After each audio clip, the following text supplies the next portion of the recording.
तो हम शुरू करते हैं नेशनल इनकम अकाउंटिंग से, ठीक है।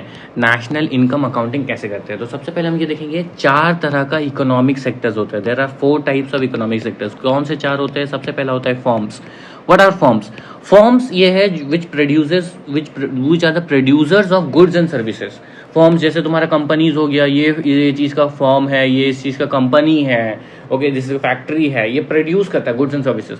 देन हाउस होल्ड्स, दूसरा हो गया हाउस होल्ड्स। हाउस होल्ड्स क्या करता है? कंजम्पशन करता है, group of consumers with similar consumption habits. Households क्या हो गया? Group of consumers with similar consumption habits. Then we have government. Third में आता है गवर्नमेंट। पहला तो हो गया तुम्हारा फॉर्म्स, फिर हाउस होल्ड्स, फिर हो गया गवर्नमेंट। गवर्नमेंट का क्या रोल है? गवर्नमेंट का रोल है consumers of goods and services. सबसे पहले तो GST, sorry, goods and services, G&S, ये कंज्यूम करेगा। प्रोवाइडर भी है, सर्विसेज प्रोवाइड करता है, जैसे कि पब्लिक एडमिनिस्ट्रेशन सर्विसेज प्रोवाइड करता है। देन इंफ्रास्ट्रक्चर प्रोवाइड करता है, सब्सिडीज प्रोवाइड करता है। वेलफेयर रोल ऑफ गवर्नमेंट, ये जो इंफ्रास्ट्रक्चर और सब्सिडी प्रोवाइड करना है, ये वेलफेयर रोल ऑफ गवर्नमेंट में आता है, ठीक है। देखो फिर से देखते हैं क्या है कि पहले तो नेशनल इनकम अकाउंटिंग के 4 इकोनॉमिक सेक्टर्स होते हैं, जिसमें पहला फॉर्म्स, दूसरा हाउस होल्ड्स, तीसरा गवर्नमेंट। तो गवर्नमेंट के क्या क्या रूल्स है? फॉर्म्स क्या है? जो कंपनी से जो प्रोड्यूस करता है, वो कंपनी जो प्रोड्यूस करते हैं, गुड्स एंड सर्विसेज प्रोड्यूस करते हैं। हाउस होल्ड कंज्यूम करता है, हाउस होल्ड क्या करता है? कंज्यूम करता है। गवर्नमेंट का क्या काम है? गवर्नमेंट गुड्स एंड सर्विसेज को प्रोड्यूस भी करता है, सॉरी, प्रोड्यूस नहीं, कंज्यूम करता है, प्रोवाइड करता है। जैसे पब्लिक एडमिनिस्ट्रेशन, ये प्रोड्यूस नहीं करता है, ये कंज्यूम करता है। गवर्नमेंट कंज्यूम भी करता है, प्रोवाइड करता है गुड्स एंड सर्विसेज, जैसे for example public administration. Then ये इंफ्रास्ट्रक्चर प्रोवाइड करता है, सब्सिडीज प्रोवाइड करता है। और ये सब क्या है? इंफ्रास्ट्रक्चर, जैसे रोड बनाना, रेलवे बनाना, या सब्सिडीज प्रोवाइड करना, जैसे एलपीजी सब्सिडी हो गया, इलेक्ट्रिसिटी सब्सिडी हो गया। ये सब क्या है? ये सब वेलफेयर ऑफ द गवर्नमेंट है, वेलफेयर रोल है। गवर्नमेंट की तरफ से एक वेलफेयर रोल है जो वो पब्लिक की तरफ में करता है। उसके बाद वो टैक्सेस कलेक्ट करता है, टैक्सेस कलेक्ट करता है, वो भी उसका एक तरह से रोल है। और वो बोरो करता है, पैसे बोरो करता है। किससे बोरो करता है? फाइनेंशियल सेक्टर से। फाइनेंशियल सेक्टर जैसे बैंक्स, ठीक है। तो देख लिए, फॉर्म्स हो गया, हाउस होल्ड हो गया, गवर्नमेंट हो गया। फॉर्म्स प्रोड्यूस करता है, हाउस होल्ड कंज्यूम करता है। गवर्नमेंट के वेरियस रोल्स रहते हैं, जिसमें से पहला उसका कंज्यूम करना, उसको सब्सिडी प्रोवाइड करना या इंफ्रास्ट्रक्चर प्रोवाइड करना, वो गुड्स एंड सर्विसेज प्रोवाइड करना, टैक्सेस कलेक्ट करना, या फिर बैंक से लोन बोरो करना। What is the fourth sector? Fourth sector is the financial sector. Fourth sector क्या है? Financial sector. और फाइनेंशियल सेक्टर क्या हो जाता है? जैसे कि बैंक्स, ठीक है, बैंक्स हो गया। Financial sector act as an intermediary between surplus fund sector and deficit fund sector. ये क्या एक्ट करता है? ये एक तरह से इंटरमीडिएरी तरह एक्ट करता है। किसके बीच में?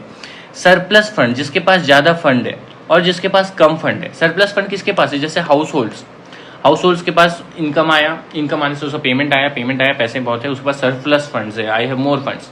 एंड डेफिसिट फंड सेक्टर, जैसे कंपनीज को पेमेंट करना है, उसको अपने एम्प्लॉयज को पेमेंट करना है। गवर्नमेंट हो गया, गवर्नमेंट को सब्सिडीज देना है, वेलफेयर करना है, वेलफेयर रोल अपना निभाना है, तो पैसे कम है। तो ये क्या करता है? ये एक तरह से इंटरमीडिएरी बन के एक्ट करता है financial sectors with sectors having surplus funds and the sectors having deficient funds, ठीक है। नाउ अब हम पढ़ेंगे circular flow of income and expenditure. एक बार रिवाइज कर लेते हैं, हमने क्या देखा? National income accounting 4 type of economic sectors होता है। फॉर्म्स जो प्रोड्यूस करते हैं goods and services, house hold जो कंज्यूम करते हैं गुड्स एंड सर्विसेज, गवर्नमेंट का रोल होता है कंज्यूम करना गुड्स एंड सर्विसेज, प्रोवाइड करना goods and services, infrastructure provide करना, और फिर वेलफेयर प्रोवाइड करना पीपल को, किसके थ्रू? सब्सिडीज के थ्रू। देन उसको टैक्सेस लीवी करना, टैक्सेस लेना, एंड बैंक से मनी बोरो करना, बैंक से या फिर फाइनेंशियल सेक्टर से हम कह सकते हैं। और चौथा सेक्टर होता है फाइनेंशियल सेक्टर। फाइनेंशियल सेक्टर का काम होता है वो इंटरमीडिएरी लिंक का काम करता है। किसके बीच में? उस सेक्टर के बीच में जिसके पास सरप्लस फंड्स है, और उस सेक्टर के बीच में जिसके पास डेफिसिट फंड्स है। तो जो सरप्लस फंड किसके पास है? हाउस होल्ड के पास है। डेफिसिट फंड्स किसके पास है? सॉरी, गवर्नमेंट के पास है। उसके बाद circular flow of income and expenditure.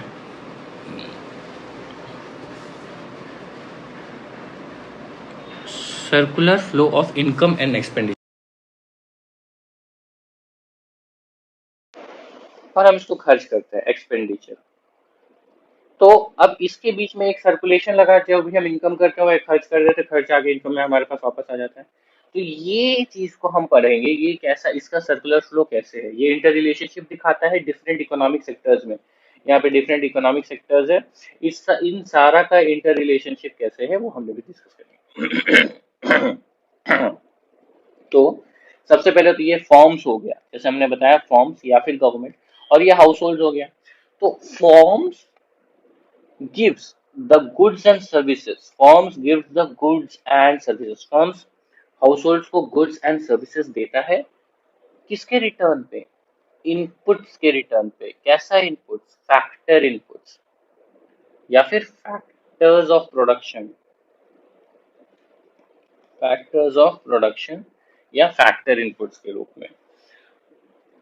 और ये रिटर्न में इसको क्या देता है? Factor cost, factor payment. Return में इसको फैक्टर पेमेंट देता है या फैक्टर कॉस्ट देता है, जिसको हम लोग फैक्टर इनकम भी कहते हैं। Finally these households pay the firm which is known as PFCE, that is private final consumption expenditure। the private final consumption expenditure है वो हाउसहोल्ड से फर्म्स की तरफ आता है। तो देखा जाए तो येलो वाले जा रहे हैं इस तरफ और रेड वाले आ रहे हैं इस तरफ।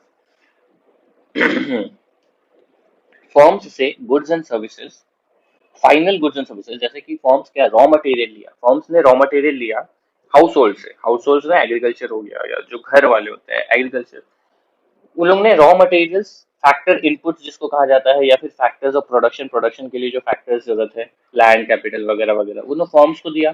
फर्म्स ने उन सारे फैक्टर्स को यूज करके गुड्स एंड सर्विसेज प्रोवाइड किया हाउस होल्ड को, दोबारा दोबारा ह्यूमन को ही कंज्यूम करना है, हाउस होल्ड को दिया। अब ये हाउस होल्ड को इसने दिया, और पहले तो ये जो इनपुट्स लिया था उसका पेमेंट करेगा, फैक्टर पेमेंट जिसको या फैक्टर कॉस्ट या इनकम कहा जाएगा। और ये जो गुड्स एंड सर्विसेज लिया उसका पेमेंट हाउस होल्ड फर्म्स को करेगा, किसके रूप में? Private final consumption expenditure. किसके रूप में करेगा? Private final consumption expenditure.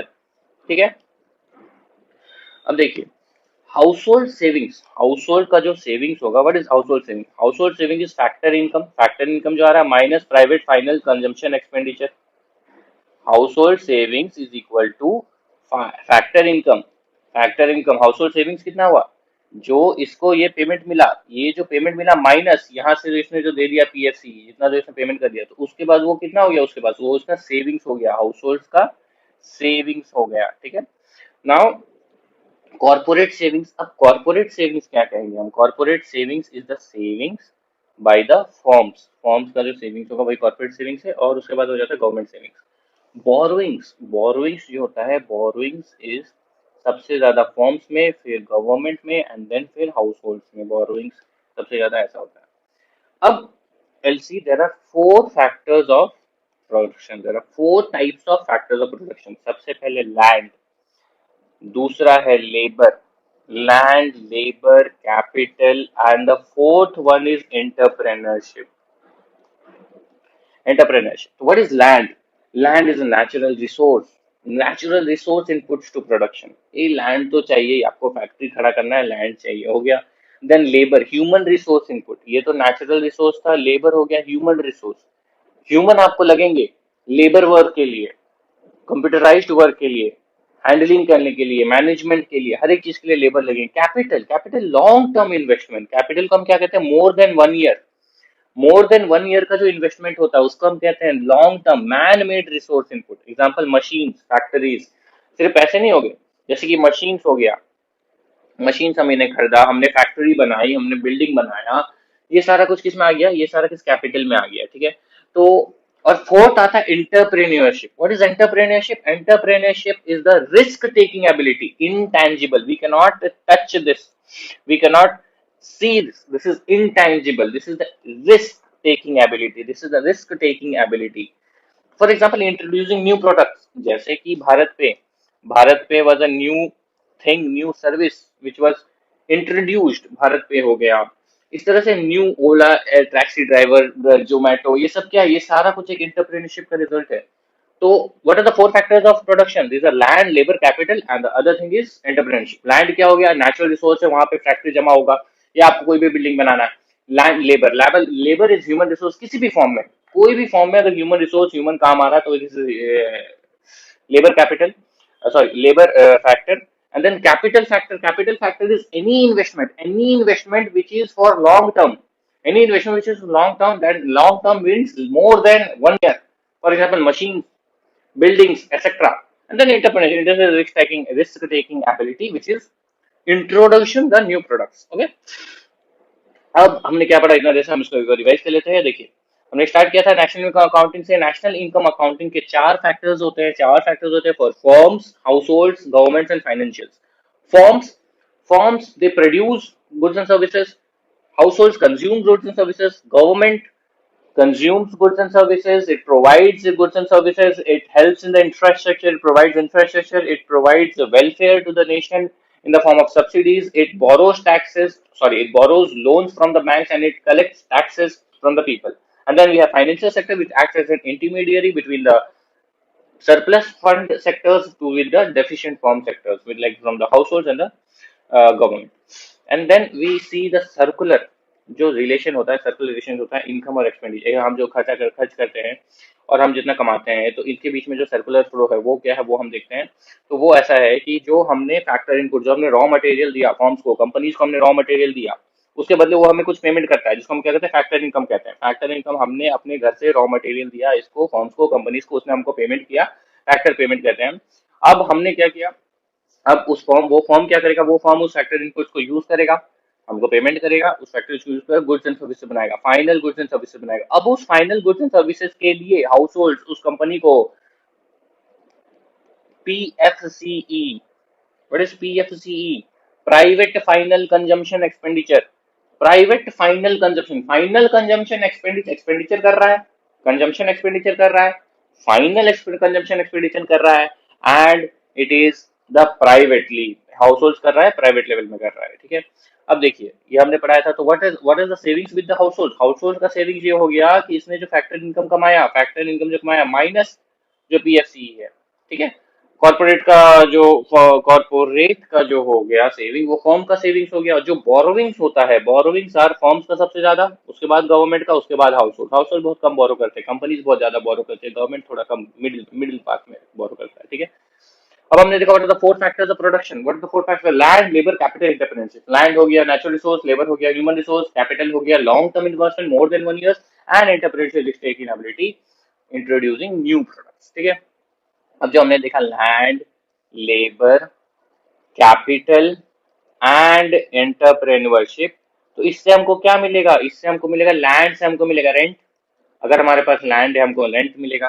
ठीक है, लेबर है, लेबर को हमको देने पड़ेंगे वेजेस, हमको लैंड के लिए रेंट देना पड़ेगा, लेबर को वेजेस देना पड़ेगा। कैपिटल हमने जो किया है उसके लिए इंटरेस्ट देना पड़ेगा, हमने कैपिटल जैसे कि मशीन खरीदी उसके लिए लोन लिया तो उसके लिए इंटरेस्ट देना पड़ेगा। और एंटरप्रेन्योरशिप से हमें क्या मिलेगा, प्रॉफिट मिलेगा, प्रॉफिट या लॉस भी हो सकता है, बट हम इसे प्रॉफिट कंसिडर करते हैं। ठीक है, not consider this now. Land से हमको रेंट मिल गया, लेबर को वेजेस देने पड़े, कैपिटल में इंटरेस्ट मिलेगा और एंटरप्रेन्योरशिप से प्रॉफिट मिलेगा। क्लोज्ड इकोनॉमी, दो टर्म्स है अभी हमें। Closed economy, what is closed economy? Closed economy is economy where only domestic economic sectors interact with each other. This is India.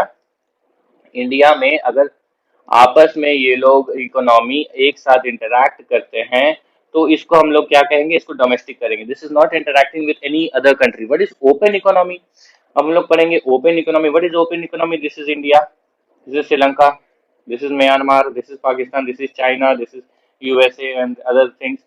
सो यहाँ पे अगर ये सारे आपस में इंटरैक्ट करे, सारे डिफरेंट डिफरेंट कंट्रीज से, तो हम क्या कहेंगे, देन दिस इज, अगर ये इंटरेक्शन हो तो इसको हम कहेंगे open economy. This reflects interactions between domestic sectors and external sectors, that is rest of the world accept India. ठीक है, rest of the world accept India. Export होता है, इंपोर्ट होता है। क्या क्या होता है? एक्सपोर्ट होता है, देन इंपोर्ट होता है, ये दो चीज होता है, export and import.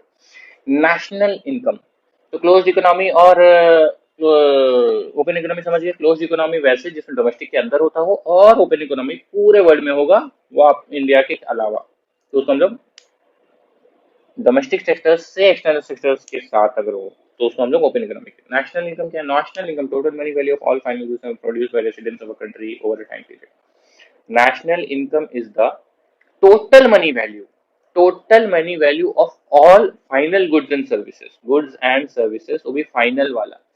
Total money value of all final goods and services produced by residents of a country, produced by residents of a country over a time period, एक टाइम पीरियड, जैसे एक साल के लिए इंडियन रेसिडेंट्स ने कितने goods and services जो produce किए हैं, उसका जो टोटल मनी वैल्यू है वो क्या कहलाएगा, that will be the national income, that will be the national income. What is money value? Money value को हम क्या जानते हैं, money value is the quantity, पहले तो क्वांटिटी है, कितना क्वांटिटी इनटू द प्राइस। जैसे कि अगर 10 केजी बनाना, बनाना तो नहीं बोलेंगे, वो तो दर्जन में होता है, तो sorry 10 KG rice, there is 10 KG rice, so the money value will be the quantity of rice which is 10, and if 1 kg rice is 100, the money value will be 1000 for this, तो ये हो जाता है तुम्हारा money value. It can be aggregated also. तो हमने ये देख लिया नेशनल इनकम क्या होता है, what is national income. National income, what is national income? National income हो गया कि the total money value of all the goods and services final, all goods and services final produced in where, produced by the residents of a country over a time period, this is national income, mind it, okay? Then I have two national incomes. Nominal national income, this is known as NNNII, is nominal national income, and it is also known as national income at current prices। National income at current price, nominal national income को हम लोग national income current prices भी कहते हैं। This is the quantity of final goods produce into the price of goods in current year. ये हम लोग क्या कहते हैं, this is the quantity of final goods and services, final goods, जिसमें हम लोग क्या कंसीडर किए, goods produced into the price of goods, ठीक है, in a work in a current year, in 1 year, current year जो हम देख रहे हैं करंट ईयर, ठीक है। तो नॉमिनल नेशनल इनकम क्या हो गया, नॉमिनल नेशनल इनकम वो हो गया या national income at current prices. क्या है current prices? Nominal income at current prices is the quantity of goods into the price of goods in that current year. उसके बाद real national income, real national income क्या है, या फिर जिसको हम कहते हैं real national income at constant price. देखो पहले तो हो गया आपका nominal national income. National income तो देख लिया, total money value of all the final goods and services produced by the residents of the country over a time period. Nominal national income क्या हो गया, नॉमिनल नेशनल इनकम वो हो गया कि national income at current prices, मतलब कि quantity of the goods into the price of the goods in the current year. What is real national income? Real national income is the quantity of the goods into the price of the goods, what the price of the goods is not the current year, price of the goods in the base year। what is base year? अब हम पूछेंगे what is base year क्या होता है। देखिए base year वो year हम मानते हैं जो कि डिफ्लेक्शन जिसमें ना हो, जैसे फॉर एग्जांपल 2010, इसको हमने बेस ईयर चूज किया। बेस ईयर को क्यों चूज किया, क्योंकि इस वाले बेस ईयर में ना कोई डिजास्टर हुआ था, ना कोई इकोनॉमी में ज्यादा वेरिएशन आया था, ठीक है। इसके वजह से ये हो जाता है कि हम इसमें एक बेस प्राइस इसको कंसिडर कर सकते हैं कि एक एवरेज प्राइस है। कभी कभी होता है किसी ईयर में, जैसे 2011 में, 2011 में, या 2012 में, या 2014 में, या 2019 पकड़ लेते हैं, या 2020 पकड़ लेते हैं, इसमें क्या हुआ, कोविड आ गया, इकोनॉमी इन्फ्लेशन हो गया। इस चीज को हम कहाँ पे कंसिडर नहीं कर सकते हैं, इस चीज को हम कंसिडर नहीं कर सकते as a base year. Base year हम क्या कंसिडर कर लिया 2010। तो वैसे ही नॉमिनल नेशनल इनकम क्या हो गया, quantity of goods into the price of good in the current year, जिसको हम लोग कहते हैं national income at the current prices. And real national income क्या हो गया, real national means the quantity of goods into the price of goods at the, नहीं current year में नहीं, at the base year price. इसका base year में क्या था, इसको हम ऑल्सो क्या कहते हैं, इसको हम कहते हैं कांस्टेंट प्राइस, क्योंकि बेस ईयर का प्राइस कांस्टेंट रहेगा और करंट प्राइस जो है वो हर साल चेंज करते रहेगा, इसलिए इसको करंट प्राइस, ठीक है। एग्जाम्पल देके देखते हैं, जैसे कि इन 2020 और 2021 के बीच में एक कंपनी मैन्युफैक्चर करता है 1000 कार, 1000 कार मैन्युफैक्चर करता है और 10,000 में एक कार को बेचता है पर कार, ठीक है।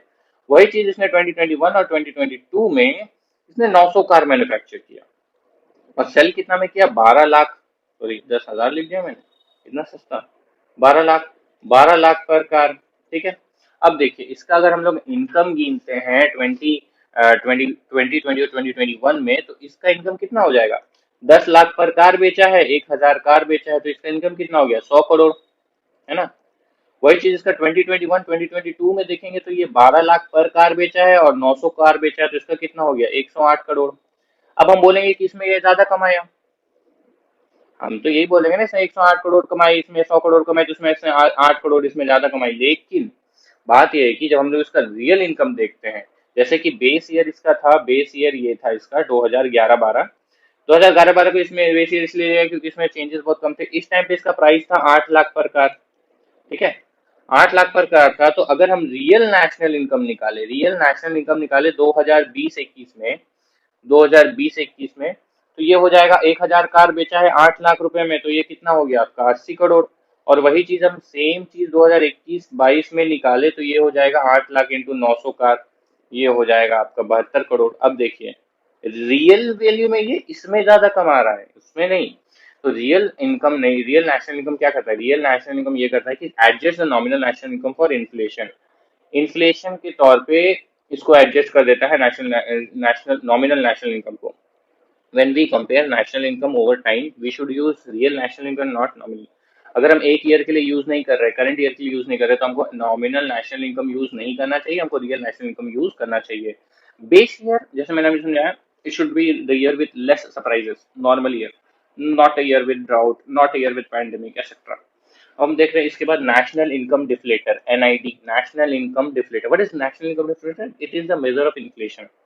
National income deflator is nominal national income by real national income। nominal national income क्या था?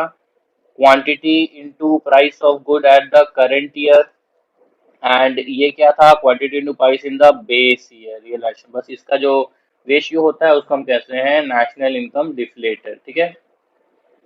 क्या कहते हैं उसको? National income deflator. हो गया ये चीज। Now will go to new page. So before we start, we will just revise whatever we have done. So we started with the national income accounting having four sectors: firms which consumes, which produces, firms which produces, households which consumes, governments which consumes, provides services, subsidies, infrastructure, collect taxes, and borrows money from financial sector, being intermediary between the sectors having surplus funds and the intermediary between the sectors having deficient funds. Then I have the circular flow of the income and the expenditure from the firms. They will take factor inputs, cost factors of production from the household and provide factor payments in return, and the households क्या करेगा? Households final goods services लेके उसको private final consumption expenditure देगा। तो household का savings हो गया F I minus P F C, और कॉर्पोरेट का सेविंग, फर्म सेविंग्स। जो बोरोविंग्स होता है फर्म्स का सबसे ज्यादा, गवर्नमेंट, देन हाउसहोल्ड्स का। And then four factors of production: land, labour, capital and entrepreneurship. Land हमें रेंट देता है, लेबर हमें वेजेस देता है, कैपिटल हमें इन्वेस्टमेंट हुआ है तो इंटरेस्ट देगा, एंड एंटरप्रेन्योरशिप हमें प्रॉफिट देगा। Land is natural resource, labour is human resource, capital is long term investment more than 1 year, entrepreneurship is risk taking ability.